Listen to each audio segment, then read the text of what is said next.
Have your eye on a new gaming laptop in 2019? Looking to save a few bucks but compromise as little as possible, or even just like to be in the know about good deals that are currently out there? I am Brandon, and today I will keep those questions in mind as I do my review on the Lenovo Y545 laptop from Costco here at Bad Tech and Gaming.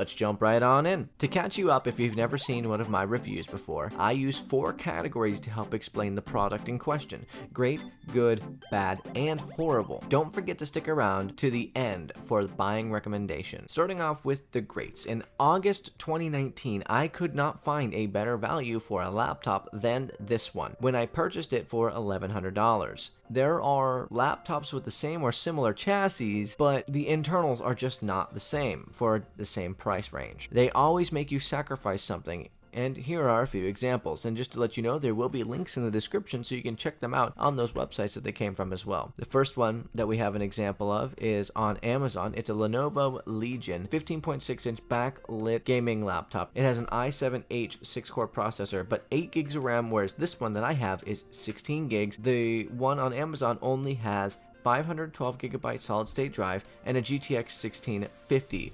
Whereas here I have a 512 solid state and a 1TB hard drive with the 1660 Ti graphics card. And that is for the exact same price on Amazon as I got this one from Costco. Then on Newegg, we actually have the exact same laptop that I'm currently using, except for it's $1,370. So it's a lot more expensive. Then on the next one, it's also a Newegg price. It's the Asus ROG Strix 3. Now, this is a 15.6-inch 120 Hz screen instead of 144, which I have here. That has the 9th generation i7 as well with the 6 cores. Has basically the same specs minus the 1TB hard drive on it. So it's not quite as good of a laptop for $13.99 as well, but it does have Asus in it, so it is going to be a good build quality overall. Then below that you have the Acer Predator Helios 300, which is a 15.6-inch, but it also only has 8 gigs of RAM, 256 plus a 1TB, so that's not a bad deal. But it does have the 1660 Ti, so this is actually the closest one that you can get that's not made by Lenovo, and the price is only $1241, so it's actually a pretty close price as well. That was the closest one I was able to find. Then I wanted to throw a Dell in there as well, the Dell G7 17-inch laptop for $1,400. Very similar to the same specs, doesn't have the overall hard drive. And you can pause if you want to read some more specs on those, but that's not what we're here for, so moving on. With it being a good value, you get some stellar performance. It's slightly better than I anticipated with a i7 6-core processor, 16 gigs of RAM, and one of the higher dedicated graphics cards that you can pick up. I am able to run 4 monitors. Yes, the display that comes with the laptop is counted as one of those monitors. And it's set up while streaming, so I do YouTube streams with gaming streams. I can have separate programs running on each of these for different information about the stream, as well as one of them hosting the overall stream, and then just some analytics about the stream so I can keep a close eye on things. And also, I can even have a microphone and a camera hooked up through USB, and then a Bluetooth mouse hooked up as well. I can even leave up my Google Chrome tabs I was researching earlier. With great performance comes great gaming. Playing any type of video game on this PC is a breeze, as one might expect, of course. I've had people tell me though that this computer overheats or that the fans are just overall too loud. However, since I bought this laptop in August 6th specifically, I have used Legion about 3 to 10 hours a day, either writing scripts or editing videos, mostly playing with an assortment of video games. I don't really play any one game on here more than another. To give you an example of my day, in fact, on my days off I generally start up by either writing a script or editing a video that I'm currently working on. Now that takes anywhere from 2 to 6 hours depending on if it's writing or editing. Then I take a break, maybe for about an hour, jumping onto some game like World of Tanks Blitz or Dead Rising 4. Then once my mind is out of edit mode, I will actually launch a stream. Now that's where that quad monitor setup comes in. That usually lasts for anywhere from an hour to an hour and a half, maybe even 2, depending on how we're feeling. Now I will make an entire video about games and how they work on this laptop, with some of them having FPS. But for now, I'll just give you kind of like a 30-second frame rate of how everything goes. Just in time.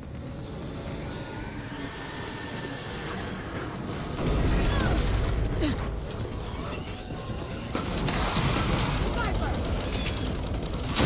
Range!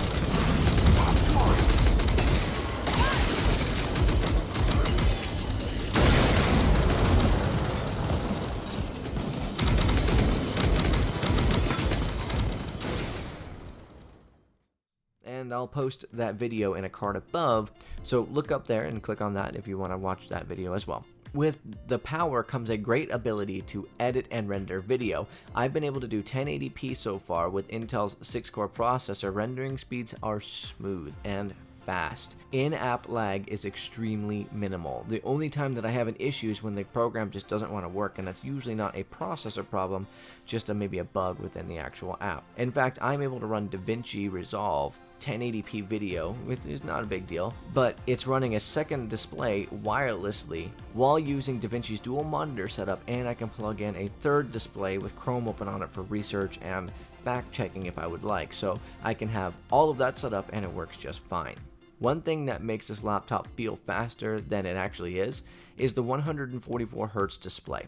This particular display with a matte finish looks great. It having a 144Hz display and the power that this computer does put out makes for one of the smoothest experiences I've ever had using Windows. Genuinely, from boot up to logged on and starting applications takes less than a minute. In my line of work, that is extremely nice. I don't have a lot of time to do a lot of this stuff, so being able to maximize on it is a big deal. Since I mentioned the screen earlier, with it being as smooth as it is, the means that there's also really no glare, very little glare if any.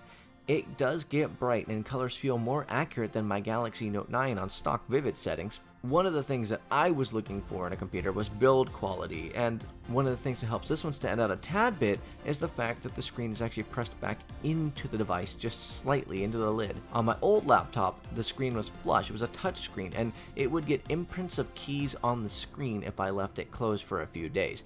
If you had something on your hands, or if you just, normal dust and stuff that would collect onto it, and you left it closed, then when you opened it next, voila, now your fingerprints and your hand grease and your dust is now on your screen, and you have to brush it off before you really continue, or you just live with the fact that there's nasty stuff all over your screen. So I'm a big fan of this type of lid, not to mention it does have aluminum on the back, so it is a little bit more robust. Going back to the keyboard though, Lenovo's done a wonderful job with this.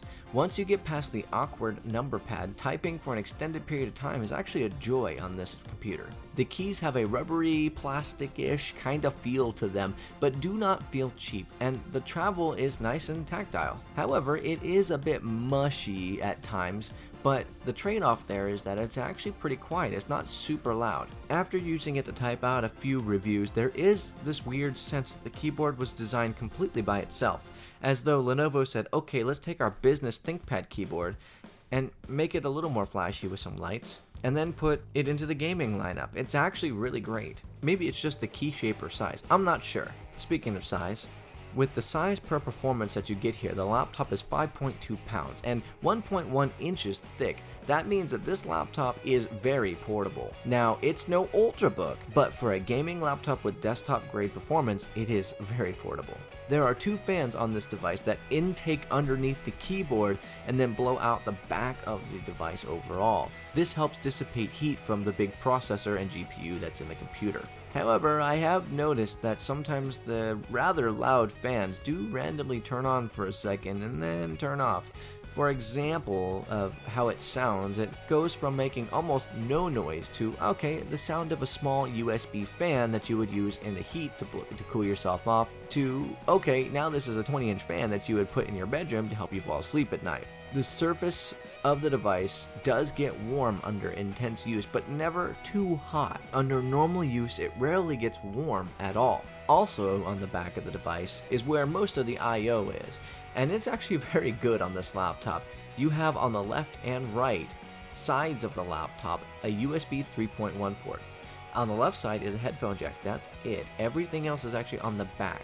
This allows you to keep most of your bigger cables out of your way, and realistically makes it feel a little bit more like a desktop setup. It also makes for a really clean experience whenever you're gaming. Everything's out of your way, no worries. You don't have to worry about a cable blocking heat. You don't have to worry about a cable blocking any of the vents or anything like that. You can actually just lay them out how you wish. This is something I actually appreciate and is great overall.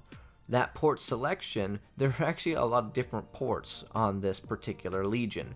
As we discussed, the sides have those USB ports and the headphone jack. The back is where your Kensington lock is, also where the power plug goes, and the Ethernet port, HDMI port, mini display, and a USB-C port. Now, the power port uses that 230 watt power brick that is massive I mentioned earlier. It is hard to carry around, not to mention that kind of makes the overall weight of this device go up a lot whenever you have to carry it in a backpack for school or whatever it is that you're using it for. The USB-C port is a 3.1 first generation port, but it does have power output and can be used by a USB hub to plug an HDMI cable in. That's how I get my quad set up to work. In fact, that's actually what I do for most of my stuff. I have a USB-C hub attached with an HDMI, also feeding into a USB-A hub with Bluetooth adapter plugged into it, the Elgato 1080 60 FPS, the Blue Yeti, and the camera all plugged into it, so dual adapters to kind of help me get through my day. Now on to the good category. Build quality. Because Apple has become the gold standard of laptop design and build quality, the Lenovo can only make it into the good category here, and we kind of expected that. The only portion of this laptop that is aluminum is actually the top of the lid. However, it does actually only need one hand to open it up, much like a MacBook would, so good design overall there. The keyboard itself took a second to get used to, mostly because of that number pad. However, now that I am using other keyboards, I get frustrated with them. This keyboard is very nice. The trackpad is much nicer than I expected as well. While not gigantic, it is still better than most.